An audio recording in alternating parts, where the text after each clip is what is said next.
you're not crazy because your grades really do suck and you have been color grading wrong. I know that you can feel it, and I'm right here to tell you why that's happening and how to fix it. So, the question you should ask yourself is, how do you know if you are color grading well? And I'll give you the short answer right here, right now, without wasting any of your time. The short answer is that you know if you're color grading in the right way, if you're making the audience or your viewer feel what they're intended to feel. Not if your image looks beautiful. That's not what color grading is about. I know that you've seen these YouTube gurus. They talk about increasing contrast, they talk about doing this and doing that. Listen, that's BS. Okay? You don't need to do any of that. And if you give me, 10 minutes of your time, I'll show you exactly why that is. Okay? First of all, I'm Giuseppe. I started off as a broke videographer, but now I am a colorist. Now, a colorist is somebody that gets hired on production to color grade the footage that was shot. So my only job is to color grade and to do it well. That's why I am hired. Okay? That's why you know that you can listen to me when I talk. Okay? Now, you have been taught color grading wrong. For the most of your time, like for the most part, people talk about color grading as a crutch, right? They talk about grading like this way to fix your footage, to make your footage look better than what it is. And I agree with that because color grading, of course, it needs to make it look better. Because if it made it look quote unquote worse, you wouldn't even need to color grade. Why would you do that? Why would you waste your time with something that is actually decreasing the quality of what you shot? So I actually agree with that. Color grading serves a purpose and it's good. It's good that it serves a purpose. But listen closely. We need to go deep, okay? If you're right here, you don't want bullshit tips, tricks, whatever to do on Resolve. We're in here for the deep stuff, okay? If you're one of those guys that's actually interested in grading stick, because actually, man, I'm just gonna go ahead and tell you, there's actually two types of people. There's the preset pirates, and then there's the color kings. Now, the preset pirates are what 90% of the guys in the videography space are. So it's usually the YouTube guys as well. They are preset pirates themselves because they tell you to just get a lot, bro, and slap it on your footage. Increase or decrease intensity of the LUT. Like it makes sense to increase or decrease the intensity of the LUT. It doesn't make sense. They tell you to up your contrast. Your shadows should touch zero IRE, and your highlights should, you should max your scopes basically. So you need to have a graph that looks full like this on your waveform, right? They tell you to do all these things. They sell the idea of grading to you like a one step process. Like you need to always do it like this. I'm the guy that's actually going to tell you how it's done, and it's not like you've been told, okay? So don't be one of these guys, okay? If you're actually still here, we're about a few minutes into the video. If you're still here, I think that you actually want to become a color king. Now, a color king doesn't follow this bullshit route. That's actually just going to burn clients and waste their time, okay? A color king actually goes about it smart. He knows that he has to be, guess what, strategic about it. That's what we're going to do today. Okay, that's why we're on a freaking whiteboard, man. What we're not on Da Vinci, man? Because I need to teach you the real stuff. Do you understand? So, I guess you're a color king, or you want to become a color king. Maybe you've been watching my videos, maybe you've subscribed to the channel, and you actually want to learn about this stuff. You realize that, hey, we're actually talking about real shit right here. So, let's go ahead. Okay, so you've been told lies for all your life, basically, about color grading. And we need to talk about how do you know if you're grading well? How do you judge your own work? So let's go ahead. We need to understand, what does well mean? How do you judge a grade? This is so important. And why is it so important? This is so important because upon like on this is the foundation from which everything else depends from. Sorry, my English is not my first language. Basically, this is what will make everything work, or what will break everything else that you do, because this will be the way that you judge what you do, what others do, and this will be your compass basically. If your compass is not pointing towards north directly, it's not a good compass, right? You're gonna go off course. But if it's pointing in the right direction, you're always gonna know if you're going in the right direction or in the wrong direction, right? Okay. So we need to know what does well mean.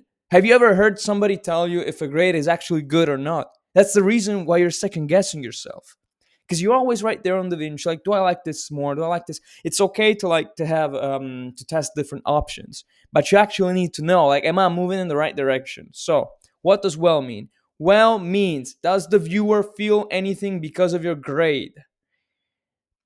And now there's a question. What you mean? Like I told you in the beginning, okay, you already know this because I just told you. Like, how do you know if you're color grading well? Does your viewer feel anything? But what does it mean? Like, it's so wishy-washy. Like, we need to break it down, right? We need to understand, because this is like this can be like whatever it wants to mean, right? So first question that you should ask yourself, I want you to ask this to yourself, and we're going to answer it together. I just told you, does the viewer feel anything because of your grade? Now, as soon as you see this, think, why not make it beautiful anyways? What do I mean? You can have an image that doesn't look canonically beautiful, that it's maybe unsettling, and it can absolutely work. You can have an image that looks beautiful and it doesn't work.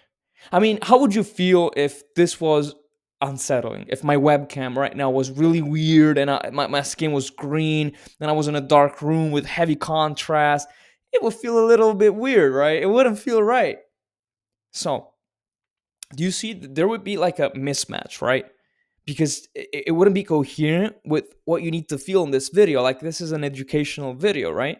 So it wouldn't make sense to have like such contrast. Like, let's say that I wanted to grade this from my webcam. This is ungraded, by the way, because this is straight from my webcam. This is baked into the video. But let's say that I wanted to go ahead and grade this. Like, I would be kind of crazy to just add a blue color cast to the image, which is what you see people doing a lot on YouTube, right? Because they usually teach you a super complex node tree, and then they go like, you have like your color wheels. Follow me. So you have color wheels. This is your lift. This is your gain. They go like this for the highlights, and then they push it towards cyan for the gain, for the lift. They always do that just because they've been told to do. Like, people on YouTube are just echoing advice that they heard from others. It would be weird if I did that for this webcam thing that I'm doing, right? Because it doesn't need it, man. It's an educational. I mean, I prefer a natural look. Like, this is actually fine. I mean, I'm a bit underexposed. Like, my face is a bit underexposed, but whatever, man. The focus is the whiteboard. It's not my face necessarily. So you need to ask yourself: does the viewer feel not anything, but does the viewer feel what I want him to feel? Let's look at a few examples. So the first question you should ask is, why not make it beautiful anyway? So here I got these two stills. One's from La La Land and one's from Mad Max Fury Road, I think. So when you look at these two, I mean, they look absolutely stunning, right? We have beautiful color contrast. I told you, like, there's another video of mine where I talk about what makes an image look canonically good, and it's a similar topic to this one, but this is more deep. Okay, stick around for this one if you already watched that one. Like, these images look beautiful because you have the, not only like they're lit well, of course, but you also have good color contrast. Like, in this case, we have the cool tones contrasting the warm ones. Kind of the same thing right here. You have color separation. Subject is separated from the background. Like, see how she's dressed right here, the way they're lit, everything, man. So it's good work all around. Okay, both color grading, set design, what they're wearing, lighting. So everybody did their job. Okay, now I want to talk about why this is important for you, because if you want, like, people have told you like your entire career that color grading is about making images look like this, because you think that everything that is color graded looks like this. I'm right here to tell you that that's a freaking big lie, man. Don't get me started. That's a big, big lie, and it will lead to your downfall. I'll tell you this quick story, and my boys, they know, they already know this. So I had like I started as a broke videographer, right? And I wanted to learn color grading because I realized that my videos looked subpar. So I was a videographer, and I had at this point, well, I'd say 1 year experience in color grading because I was grading my own footage, right? And I actually wanted to become a colorist because I realized that I liked color grading a lot. But I was used to thinking of grading as like doing this. I thought that if you weren't doing this, you weren't color grading. When I saw natural looking stuff, I thought that a colorist just wasn't involved at all, which is a lie because this is not what all color grading is about. This is a part of it. Looks beautiful, absolutely. But there's a reason why it looks like that. So I thought that I had to do all this bullshit for everything that I graded. And I had this big opportunity for a big client. And I absolutely blew it because I went in and overgraded my footage. I have done a video talking just about that very recently. I have it pop up on my like on this YouTube video if you want to go watch it, like the danger of overgrading, and I talk more about in depth on how to avoid it and why it's dangerous. But I thought that everything had to look like this, so I got this big client and I did all that I could to push the image to its limits, even though it didn't need it, and I just ruined the whole thing for them. And they eventually never called me back. They actually started, like we got. I wouldn't say in a fight. Like we didn't really have a fight, but they were very disappointed, and I blew a big opportunity for me that would advance my color grading career by a ton. So, not everything needs to look canonically beautiful, okay? When you see color separation, good contrast, like slightly underexposed, dramatic, like that dramatic cinematic feeling that you like so much, I get it. Like it's beautiful. Like I like to look at it, but it's not what you should be chasing anyways. Like every time, sorry. It's not what you should be chasing. Listen to me. This is golden advice. I could charge you for what I'm telling you. Listen, this has real value. You should not be running after that. So I have this student, and he wants me to help him out with his grading. And the thing that I see in his work, and that I see, I've helped different people, right? And I always see this. Everybody, just the people just chase this, but this is not what real grading is about. When you go to chase it, when you think that color grading is just about making the image look like that, you will destroy your footage because it doesn't work like that. You can't just add color where color isn't supposed to be there. Like I don't know if this makes sense. I don't want to make it too complex for you, so I'll dumb it down a little bit.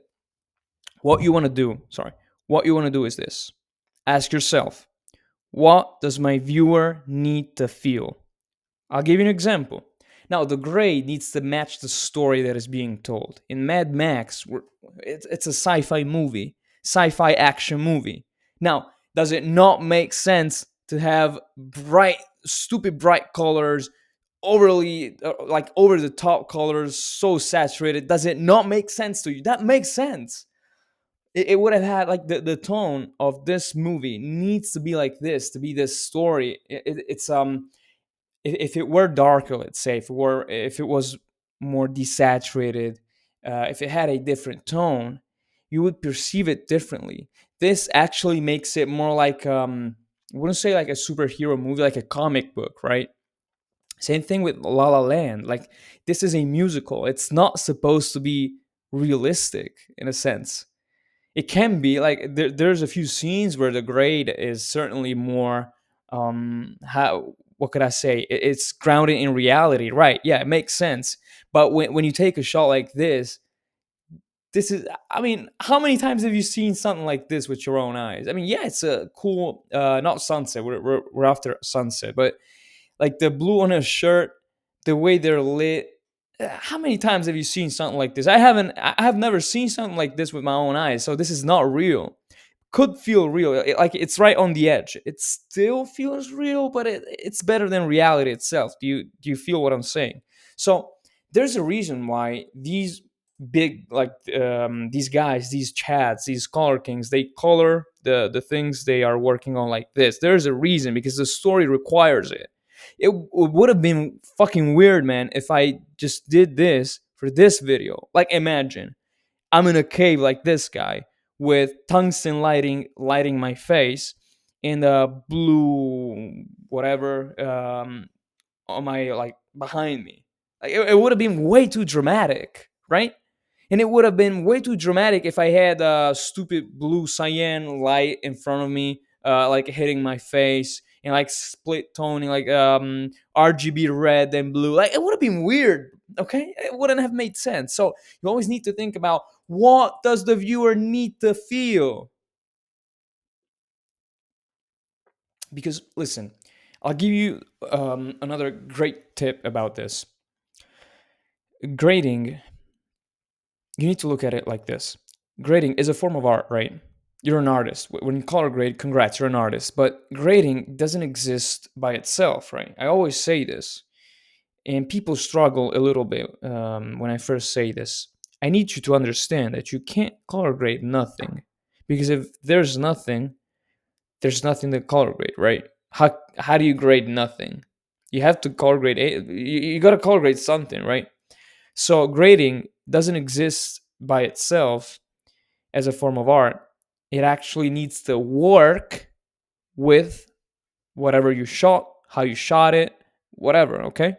Now, since this is intrinsically true for grading, you can't go about grading just minding your own business and doing whatever the fuck you want just because you want to do it. It's not like that. That's why this wouldn't work for this example, because it doesn't make sense. It doesn't make sense, right? So that's why you need to stress about not making it beautiful, anyways. Canonically beautiful, like contrast, dramatic, cinematic. No, I mean, it can look cinematic, but cinematic doesn't mean just this, right? That's what I'm getting at. You need to ask yourself, does the viewer feel anything because of your grade? Now, yesterday I was actually watching The Conjuring, I think it's the second, with my girlfriend. And I was actually looking at the grade. And it's such a simple yet effective grade. Look at it. This is from a movie. This is from a movie. Do you see how different this is? This doesn't have a lot of color separation. This doesn't have a lot of saturation. A lot of, like, contrast is okay. There isn't a lot that is being done to the image. And I'll tell you, if this looked like this, it wouldn't have the same effect that it has on you.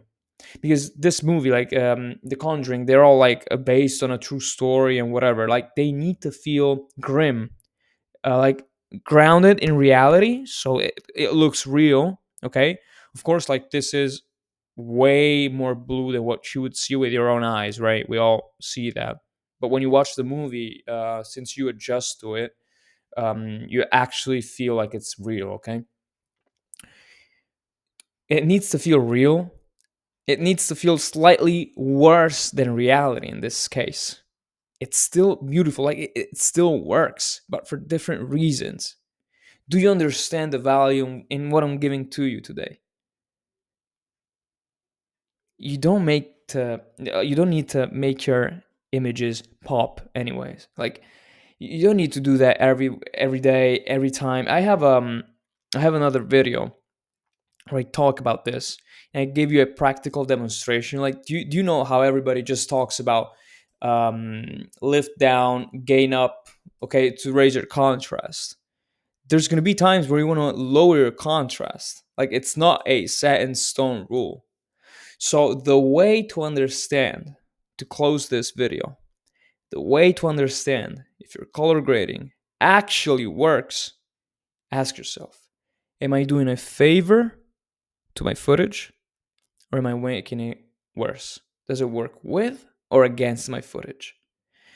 If I'm shooting a horror movie and the colorist proposes this grade to me, well, that's beautiful. Serves the purpose. If I wanted to make it grounded in reality, grim, like it needs to feel real and raw, beautiful. Go ahead with it. If not, you might be doing a bad job if it's unjustified, if it doesn't match the intention. So I'm gonna give you a last tip. This is an extra tip that I got an idea for when I was thinking about this topic. So you might come like you might understand what I'm saying, and you're like, "Hey, Giuseppe, you're actually right. Like, I like the way you think. Okay, I want to do this for my videos as well. I want to grade like you say I need to do. Beautiful." But you might encounter something. So you might encounter that there's a way to make the image work with you and against you, even when you're still chasing the feeling that needs to accompany your footage. So you might want this look for something that requires this look, but there's still a right way to go about it and a bad way to go about it. Sometimes, and this falls into the category of overgrading, you need to go watch my other videos. Sometimes you're still going to chase the right thing, but you're still going to end up doing it wrong. And that's why you might be used to to overgrading, sorry, or you might just be trying to make colors come out of nowhere. That's a video. I'll record on this topic very soon. Stay tuned for that. And but yeah, for now, just worry about this. Does the viewer feel anything because of your grade? If you like what you saw, just know that first link in the description takes you to my paid program. Go check it out right now. You're gonna get practice footage, brutal feedback from me. If you're serious about color grading, if you actually want to be a color king, go check it out right now. You got community, practice footage, tons of lessons. You're gonna able to talk to me. I'll review your color grades. I'll take your hand, pat you on the back, and tell you, hey, you did good. Or I'll slap you in the face and tell you, hey, you can do better than this. Okay. So if you're actually serious about your growth and you want an affordable, value packed, no bullshit color grading school, which is what you were looking for all this time, go check the top link in the description. I hope this video helped you, man. Hit subscribe if you want to see more because I'm dropping videos daily. See you. God bless you.